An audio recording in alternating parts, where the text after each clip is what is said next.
Okay, let's dive in. There's this really persistent, frustrating paradox that I think anyone in mission-driven work has felt. You've invested so much in expertise. You bring in the best strategy people. You have a budget for leadership development. You even prioritize spiritual formation for your teams. And yet the impact feels like it's stalling. The organization just feels fragmented, not whole. It's a ton of activity, but the momentum just seems to constantly fizzle out. It's so frustrating because the effort is real, the intention is genuine, but the result is this kind of systemic friction. And the sources we reviewed are so consistent on this. They diagnose this failure not as a lack of skill, but as a failure of connection. This is not fundamentally a competence problem. You are highly capable. This is an integration problem. Yeah, integration problem. Exactly. And that is why we're diving into this core framework that addresses it head on. The mission quotient, or MQ dimensions. Our whole mission today is to give you a unifying framework to transform that sense of fragmentation into lasting wholeness. And the benefit for you, as you're listening, is just huge. I mean, this is what moves your mission from being fragile, brittle, maybe relying entirely on one charismatic leader, to being profoundly resilient, adaptive, enduring. You stop wasting energy on all that internal friction, and instead your momentum actually starts to compound. So let's start there. Let's define what we even mean by fragmentation. The material we looked at uses this really tangible, kind of powerful image.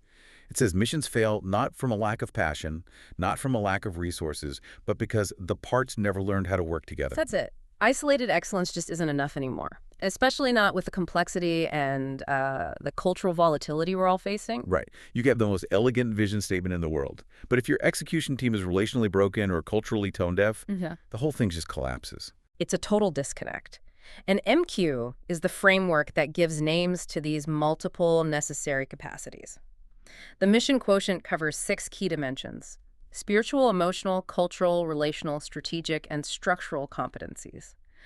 And the conventional wisdom, the way most of us approach development, is to treat these 6 things as modular skills. Like a checklist. A total checklist. You send the CEO for strategic planning, you send the managers for emotional intelligence training, you tick the boxes one at a time. It's like buying 6 separate, really high-performing engine parts and just expecting them to assemble themselves into a working engine. Exactly.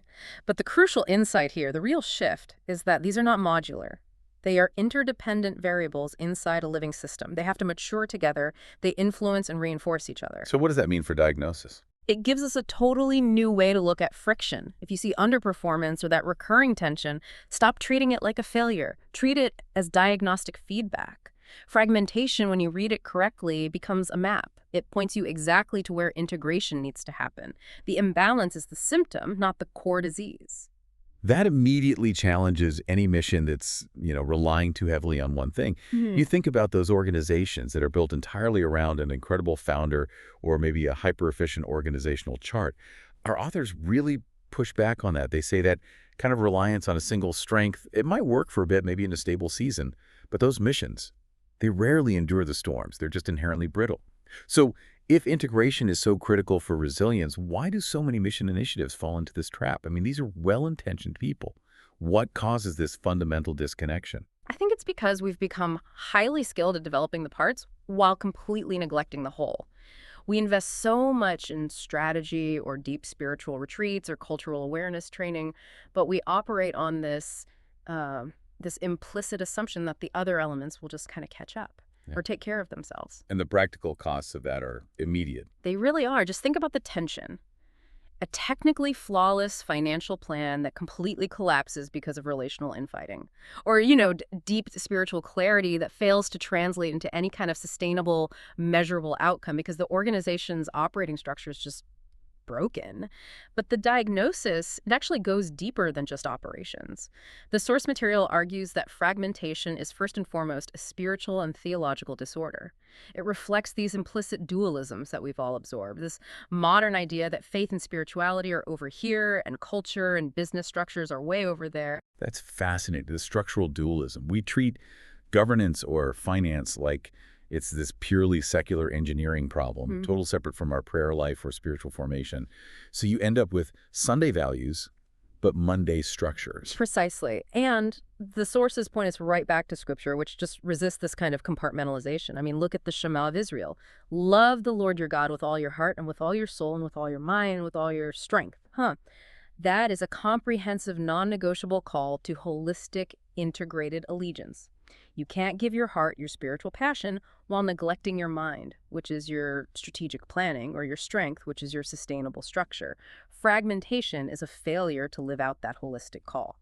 And this is where the whole perspective really shifts. The material presents Jesus as the ultimate model of an integrated mission. He didn't compartmentalize at all. His ministry simultaneously embodied all these dimensions. He was spiritually grounded. You see it in his time in prayer. He was relationally present, eating with tax collectors, culturally aware, using metaphors his audience would get, strategically intentional, forming a core team, and organizationally formative, setting up the patterns for the movement to continue. He didn't toggle between modes. He wasn't switching from spiritual guy to strategy guy. He embodied them all at once. And if you connect this to the bigger picture, the outcomes of a fragmented mission are just, they're severe. We're talking shallow impact, where there's lots of activity but not much real transformation, massive leader burnout, cultural resistance, when the message feels alienating, and just institutional fragility, where ministries collapse under their own growth. It's a fundamental failure of coherence. And that's the fear, isn't it? That you're succeeding on the outside, you're hitting your metrics, you're raising the money, while you're quietly breaking down on the inside because the system isn't whole. Okay, so if we accept that diagnosis, what tools do the sources give us to spot this imbalance before it leads to outright failure?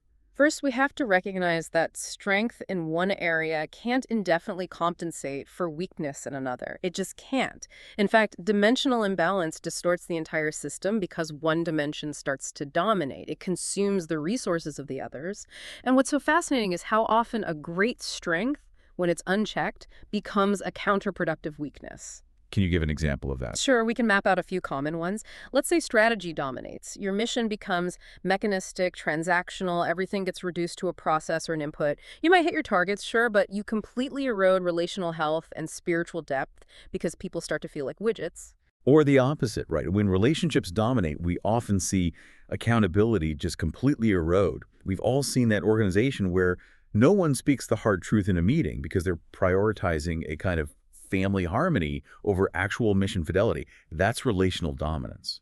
And this is a critical one. When spiritual language dominates without embodiment, faith becomes performative. It's shallow. You hear all this high-level devotional language, but it doesn't translate into fair pay or organizational transparency or even realistic planning. The spiritual gets disconnected from the material reality of the organization. Which means we have to stop seeing mission as a simple linear process. We need to start using systems thinking because the mission is a living system. The outcomes aren't driven by the quality of the individual parts, but by the quality of the interconnections. It's the interaction between your vision and your culture, or your leadership style and your execution metrics. That's where resilience is actually born. Precisely. And the health of that system is measured by its feedback loops. When the MQ dimensions are integrated, those loops function in a healthy way. Spiritual discernment informs your strategy, which reveals your training needs, which strengthens your relational capacity. They feed each other. But when the loops break down, leaders end up blaming surface-level symptoms. They'll blame structural inefficiency for what is actually deep spiritual or relational neglect. They just can't see the systemic connection. That clarity is it's transformative. And this brings us to the really actionable pieces in the sources. They recommend using diagnostic tools, like an MQ integration audit, to literally map which of those 6 capacities are strong versus neglected in your organization. And they also detail something called leadership blind spot mapping, which is designed to reveal where one of your strengths, maybe your visionary genius, is actually masking critical weaknesses in other areas. Getting that systemic clarity is the first step. So now we move to application. If the audit shows you exactly where the fragmentation is, the next step is finding the practical pathways to wholeness. And the goal here is no longer just speed, but durability. It's about producing long-term fruit that is faithful to your purpose and also adaptive to change. Right. And we identified 3 key pathways to integration that really focus on that durable change. The first is leadership as integrative stewardship. The leader is the primary mechanism for integration. You have to model it. For instance, you have to ensure your prayer life genuinely informs your planning and what goes on your calendar. And crucially, this requires prioritizing sustainable alignment through delegation and mentorship. You have to avoid that trap where the leader becomes the hero who does everything. The single point of failure. The single point of failure. The second pathway is organizational alignment. Your structures have to reinforce your values. If you say relational health is a key value, then your evaluation systems have to measure wholeness, things like team health and spiritual depth, right alongside your standard outputs like quarterly targets. That coherence between structure and spirit is what ensures your vision becomes a reality, not just a poster on the wall. And I think the most vital pathway really is the third one, personal integration. The sources are so clear that fragmentation begins in the leader's soul.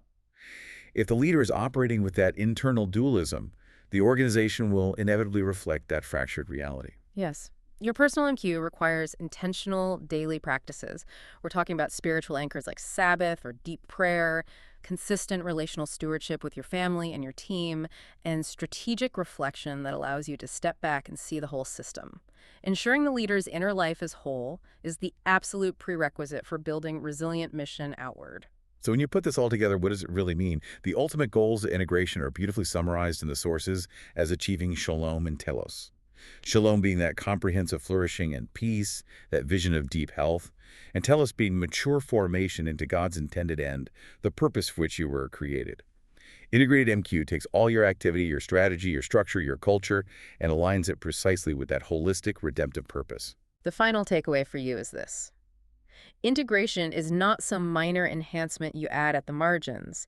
It is the fundamental difference between missions that surge and then quickly fade, and those that mature, multiply, and sustain fruitfulness across generations. And so here is a final provocative thought for you to chew on, connecting all the way back to that paradox we started with. What if the greatest barrier to mission effectiveness you are experiencing right now is not a lack of vision or resources or commitment, but the quiet, constant fragmentation of how you develop and apply your spiritual intelligence, your team's culture, your leadership capacity, and your strategic structure? It's an invitation to move beyond fragmented success and to embrace the shift toward lasting wholeness. Thank you for joining us for this deep dive.